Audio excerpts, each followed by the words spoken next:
शांति। परम पिता ने अपने सभी बच्चों को अलौकिक ईश्वरीय खजाने दिए। वे भाग्य विधाता हैं। उन्होंने हम सब का भाग्य बहुत श्रेष्ठ बनाया। भाग्यवान हैं हम सब आत्माएं जो भगवान के पास आ चुके हैं। लोग तो कहते हैं भगवान के पास तो मरने के बाद जाते हैं। मरने के बाद भी लोग नहीं जाते। हम जीते जी, हम पुण्य आत्माएं भगवान के पास आ गए। उसकी शरण में भी नहीं आए, उसके बच्चे बन गए। तो बच्चों का अपने माँ बाप की संपदा पर अधिकार होता है। स्वयं भगवान ने हमें कह दिया, बच्चे जो कुछ मेरे पास है वो सब तुम्हारा है।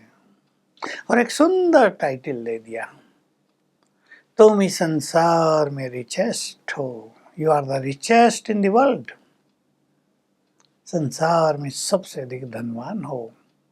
अब देख लें, क्या हम इस परमात्म स्वमान को स्वीकार कर रहे हैं या हमारे अंदर अपने अभाव, उसकी फीलिंग्स इतना घर कर चुकी है कि हमें अब भगवान की इन बातों में मजा ही नहीं आता।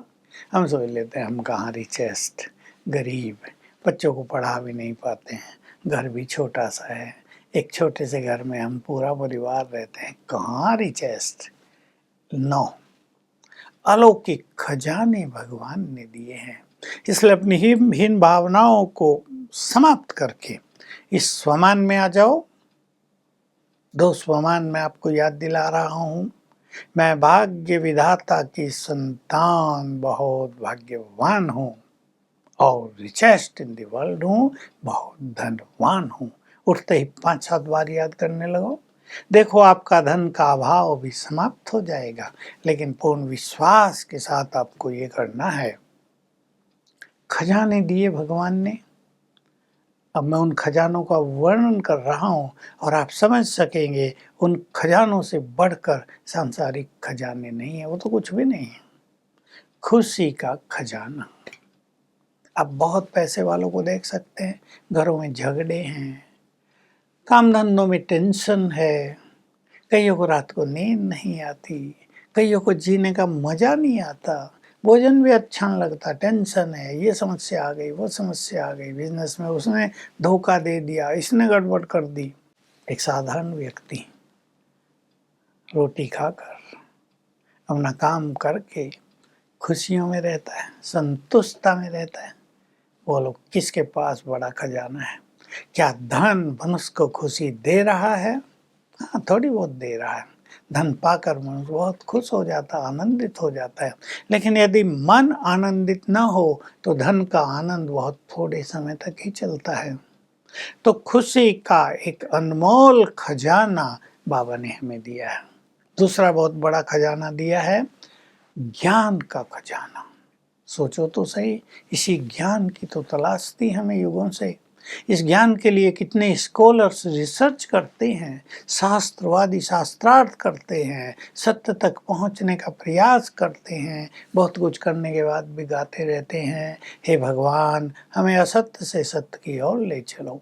और जब भगवान सत्य की ओर ले चलने के लिए आ जाता है तब उसकी नहीं सुनते। तब कहते हैं हमारे शास्त्रों में सब कुछ सत्य लिखा है। विडंबना देखो। तो स्वयं ज्ञान के सागर ने हमें सत्य ज्ञान दिया, सरल रूप से दे दिया। भोली भोली माताएं, भोले भोले मनुष्य भी उसे आराम से समझ सकते हैं। तुम कौन हो, कहाँ से आए, किसके हो, क्या करना है, सब स्पष्ट कर दिया। तो बहुत बड़ा ज्ञान खजाना हमारे पास है जो हमें खुशी दे रहा है, जो हमें राह दिखा रहा है, जो हमारी दुविधाओं को समाप्त कर रहा है, जो हमें तनाव से मुक्त होने के लिए बहुत कुछ सिखा रहा है। कैसे हम हल्के रहें ये ज्ञान के द्वारा हमने जान लिया। कैसे भगवान को सब कुछ अर्पित करके बोझ सारे उसको देकर हम बेफिक्र बादशाह बने, ये हम सब ने सीख लिया है ना। बहुत बड़ा खजाना, समय का खजाना, वैल्यू पता लग गई। लोग तो व्यर्थ की बातों में समय नष्ट कर रहे हैं, हम अपने समय को भाग्य बनाने में यूज कर रहे हैं। हम अपने समय को पुण्य कर्म करने में यूज कर रहे हैं। ऐसे ही पुण्य कर्मों का खजाना, श्रेष्ठ संकल्पों का खजाना। हम देखते हैं कई लोगों को, आपके पास भी होंगे, धन बहुत, मकान बहुत सुंदर, एक व्यक्ति की मृत्यु हो गई, सारा परिवार दुखों में जी रहा है, धन बेकार लगता है उन्हें। सच्ची घटनाएं हैं, सच्ची। मैं सोचता हूँ देखो इनका ये सुंदर महल, ये सुंदर सब कुछ, परिवार, धन संपदा, अच्छे कारोबार, इन सब को ये फीके लग रहे हैं। ज्ञान ने, सुंदर समझ ने हमें, हमारे विचारों को महान बना दिया ना। हमने ऐसे भी लोग देखे, शिव बाबा के बच्चे बन गए हैं, साधारण परिवार से हैं, 1 लाख रुपए भी नहीं है, पति भी चला गया, बड़ा बच्चा कमाने वाला भी चला गया, फिर भी माता जी खुश है, मैं अकेली हूँ। मैं पूछा करता हूँ जीविका कैसे चलेगी? अरे जिसने इस संसार में भेजा वो चलाएगा ना। मैं सोचता हूँ वाह, इन भोली माताओं के विश्वास की कमाल। और भगवान को भी विवश होना पड़ता है उनको चलाने के लिए, उनको खिलाने के लिए, उनकी पालना करने के लिए। बोलो कौन सा खजाना बहुत बड़ा है? ज्ञान का खजाना, श्रेष्ठ संकल्पों का खजाना। एक एक महान संकल्प जीवन दाता बन जाता है।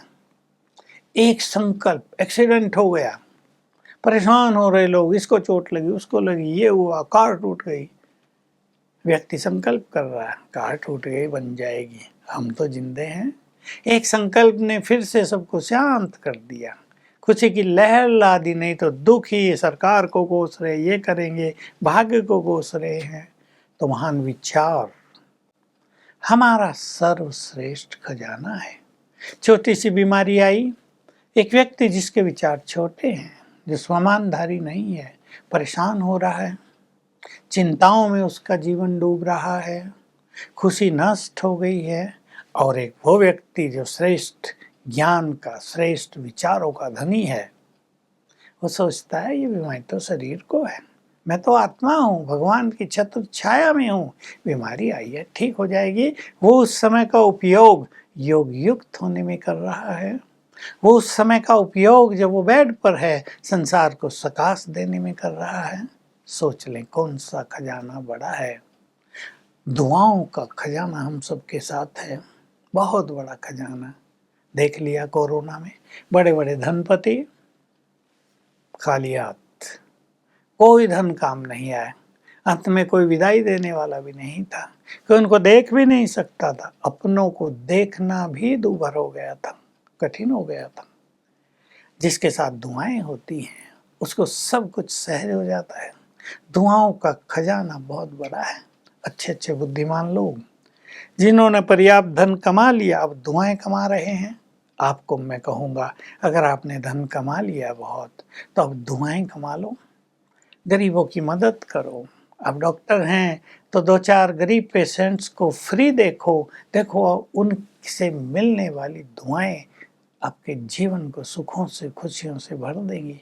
धन जो काम नहीं करेगा, धन तो कईयों के बच्चे उनसे छीन के माँ बाप को भी कठिनाइयों में डाल देते हैं, रोज के केस हो रहे हैं। वो धन काम नहीं आता, कमाया हमने काम किसी और के आ रहा है, पर दुआएं हम कमाएंगे तो दुआएं हमारे ही काम आएंगी। पुण्य का खजाना, पवित्रता का खजाना, ये सब खजाने हमें धनवान बनाए हुए हैं। इसलिए इस नशे में आ जाओ, मेरे जैसा धनवान, मेरे जैसा भाग्यवान इस संसार में कोई भी नहीं है। मेरे पास ऐसा अविनाशी खजाना है जो नष्ट ही नहीं होता, जिसको चोर नहीं लूट सकते, जिसको अग्नि नहीं जला सकती। मुझे ये अविनाशी खजाना दान करना है। ऐसे स्वमान में रहेंगे तो स्थूल खजानों की, स्थूल धन की भी कोई कमी नहीं पड़ेगी। तो हाईएस्ट, होलीएस्ट और रिचेस्ट आत्माएं हैं हम सब, इसको रोज सवेरे उठते अपने को याद दिलाया करेंगे। ओम शांति।